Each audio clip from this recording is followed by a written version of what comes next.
నా పేరు పోలరాజు. నేను వైజాగ్ నుంచి మాట్లాడుతున్నాను. నేను ఎక్స్ మెచ్చాను అవి నేను చదివింది 10th క్లాస్ వరకే. రీసెంట్గా ఒక ఇష్యూ కోసం నాకు ఎందుకు మాట్లాడాలనిపించింది. సార్ చంద్రబాబు నాయుడు గారు, నేను మిమ్మల్ని ఒకటే అడుగుతున్నాను, కొన్ని పాయింట్స్ అడగాలనుకుంటున్నాను. మీరే నాకు చెప్పాలి. ఇటు తిరుపతి లడ్డులో తప్పు జరిగితే ఆ వ్యక్తిని పట్టుకోండి, శిక్షించండి, అరెస్ట్ చేయండి, మాకేం ప్రాబ్లం లేదు. తప్పు జరగకపోతే జరగలేదని మాకు చెప్పండి. స్టిల్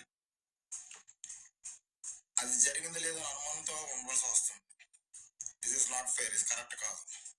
యాజ్ నేను before I work in merchant navy sir, నేను ముందు మర్చెంట్ నేవీలో పనిచేసాను.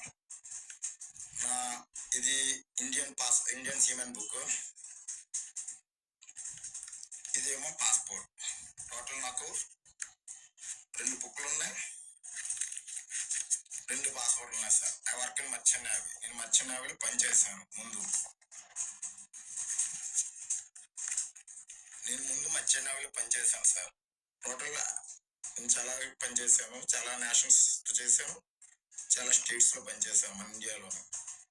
ఎప్పుడు మేము ఆన్ బోర్డ్కి వెళ్తున్నా అందరి నుంచి ఎవరైనా వస్తే ఆన్ బోర్డ్ నుంచి ఫస్ట్ మమ్మల్ని వాళ్ళు అడిగేది, అరే బాయ్ तेरा तिरुपति का लड्डू का लिखो आओ जाओ, तेरा बालाजी का मंदिर का लड्डू लाओ అని ఫస్ట్ మమ్మల్ని అడిగేది కంపెనీ సార్.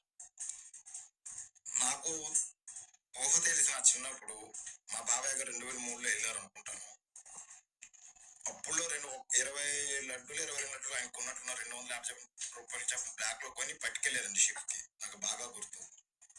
నేను అడుగుతుంది ఏంటంటే, మీరు పొలిటికల్ ఇష్యూ చేయకండి దయచేసి. ఇది ఎంతో సెన్సిటివ్ గా, ఇది మా మనోభావాల కోసం. మీరు పొలిటికల్ ఇష్యూ చేయకుండా తప్పు జరిగితే శిక్షించండి, లేదంటే ఏంటి సారీ చెప్పి క్షమాపణ చెప్పి వెంకన్న బాబు దగ్గర క్షమించమని అడగండి, అంతే. ఈ ఇష్యూని నాంచకండి దయచేసి.